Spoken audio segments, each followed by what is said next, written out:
Hello, my name is Rudolph Young, and I'm here to talk about a book called Princess Fatima Bello, Middletown, Connecticut, and Ignored African American History. And of course, it's by Rudolph Young, but I wrote it under the name Rudolph Young, but normally I write under the name of Rudolph Elmore Young. I will talk basically about Princess Fatima Bello. Princess Fatima Bello is Fatima Bello from the Sokoto Caliphate in northern Nigeria. She came to America in the 1840s as a slave on the John Hazard Carson plantation, Pleasant Gardens in McDowell County, North Carolina. And she has about 1,000 descendants in the area of Cleveland, Burke, Catawba, Lincoln, and Gaston counties. Now, this Fatima Bello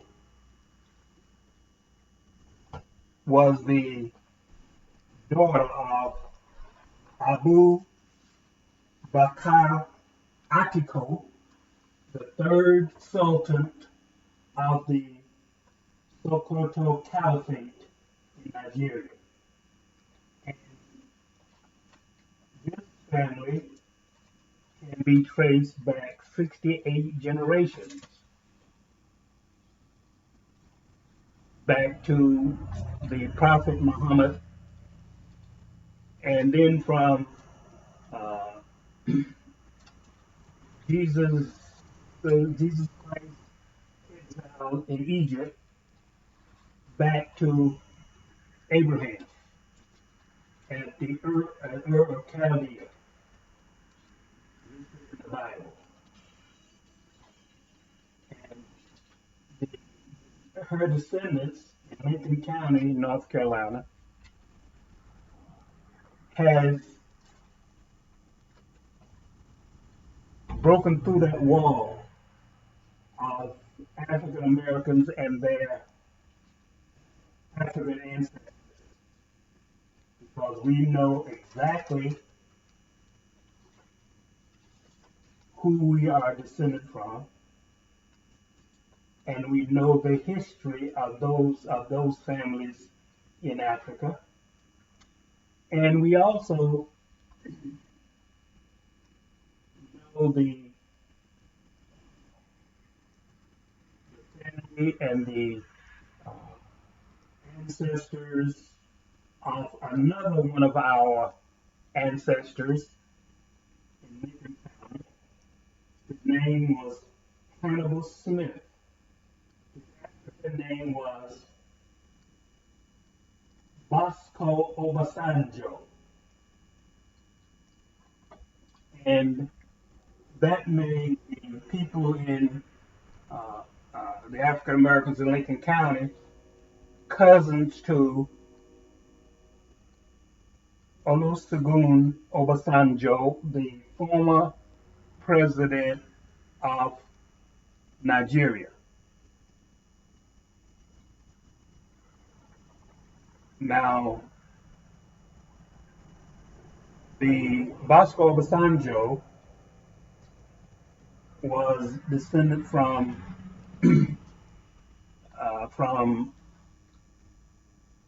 Singo Agayabi, who was a soldier in the army of Agaya, King Agaya of Benin.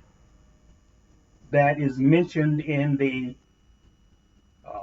Venture Smith slave narrative.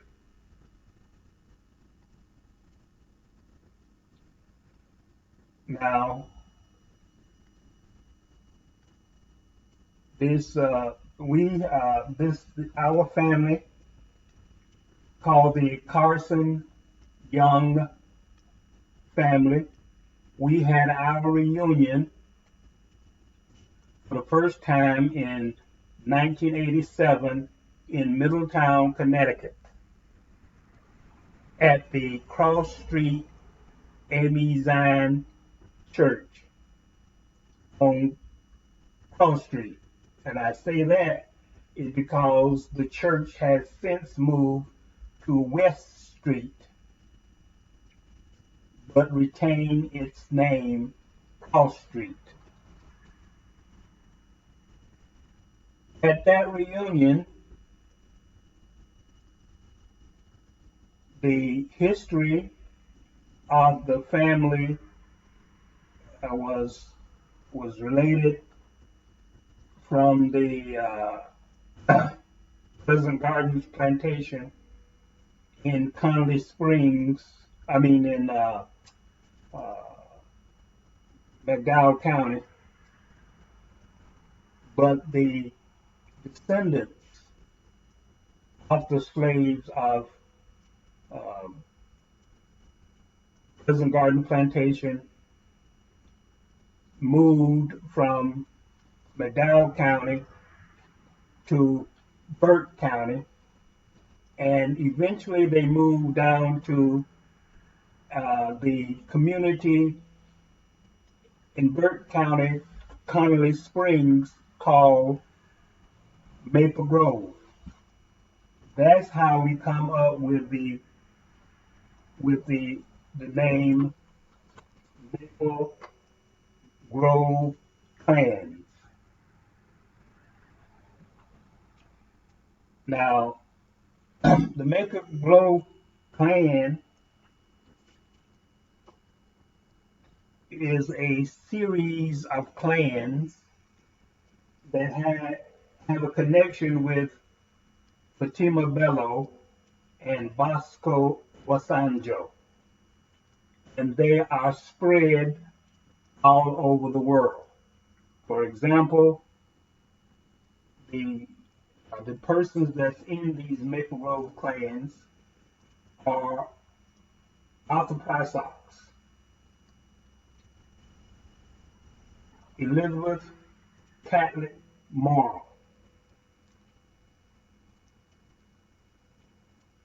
Mason Ash, Mel Watts,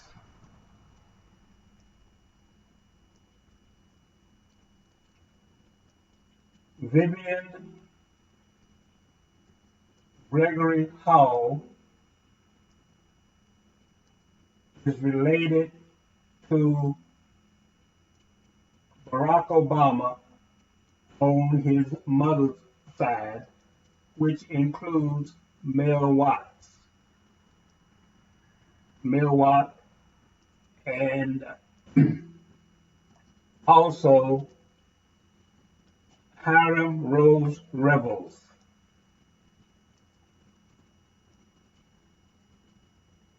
And Princess McArthur Young, which happens to be my uncle's wife. And they are related to the Revels, and Hiriam Revels, who was the first black senator from the state of Mississippi in 1871. They are related to them through a group called Melungeons and Lumbees. The Lumbees were originally called Croatans. They are the same people as the Sicilians in Middletown, Connecticut, because they came to America in 1526 at the mouth of the Petey River,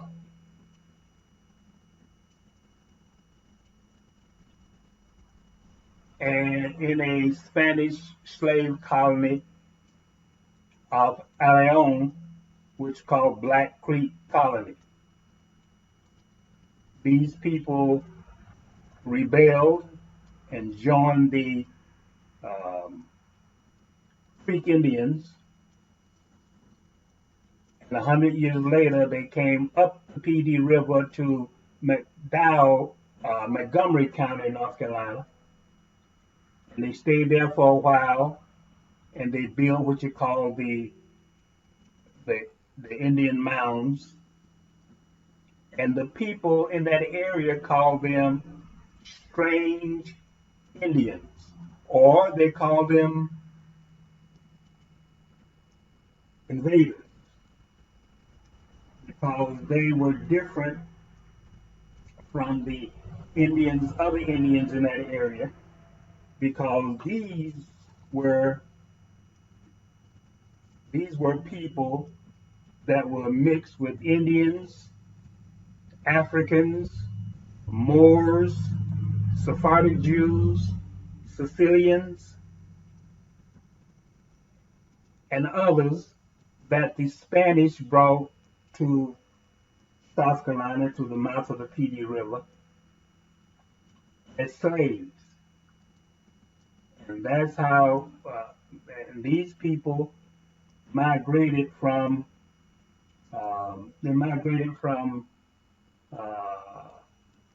North Carolina, and from Montgomery County, North Carolina, and they migrated northeast, and they came in contact with another blended tribe, which was the lost colony of Raleigh, because the English colonists had joined and blended with a Indian tribe called Croatan. So they were already a blended tribe when the so-called strange Indians arrived in that area. They stayed with these people for a while, and they adopted the English language. They adopted Protestantism from Catholicism, and they also had they adopted English names. Now these people continued on up into Virginia, and they passed the Jamestown in Maryland, all these colonies, and these people thought they were just another tribe of Indians. And they went into the Maryland area, and they were attacked by colonists in Maryland because they were mistaken for a local Indian tribe. So they fled back south, and some into Tennessee. But those that fled south, they came down to the Cape Fear Valley, and eventually they changed their name from Croatan to Lumbee after the Lumbee River. And it's ironic that the Sicilians, the Melungeons, and the Lumbees reject their their African heritage. When I was going to school in Middletown, Connecticut, I had a lot of problems with Sicilian kids, students, because they are actually African Americans, but they reject the idea that they are black.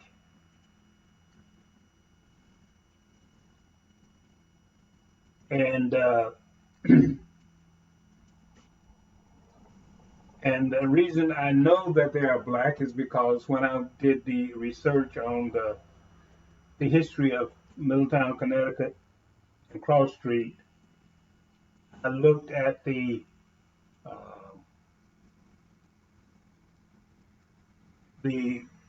World War One draft rolls, and at that time there was only 57 black people in Middletown because my uncle, he arrived in Middletown in 1919 with the so-called South Carolina migrants, and they added to the blacks that was already there, and that brought the number up to 57, which means that they brought about 20 migrants with them from North Carolina. But on the draft we'll call them the draft roll applications. We'll call that. There were more Sicilian men on those draft rolls that were called Negro, mulatto, or black than all the black men in the town of Middletown. And also, they had a last name called Negro, Negro, pronounced Negro. And on my visit back to Middletown, Connecticut in 2016, I could not find the last name Negro nowhere in Middletown, not even on the telephone books or anywhere. In other words, they got rid of the last name Negro. And also, I did not see as many black Sicilians that I saw in 1959, because between 1959 and 2016, they had actually bred the black color out of their population. In other words, they did what African Americans have been doing for 200 some years by color bias, by marrying light or white skinned blacks. So the Sicilians did the same thing. And we're getting ready to close now, and we want you to look for this book that will come out and will be announced. And but in the meantime, you can look at it. You can hear this video on on YouTube on DillyWorks, and wait for this book to be announced in the news media. Thank you.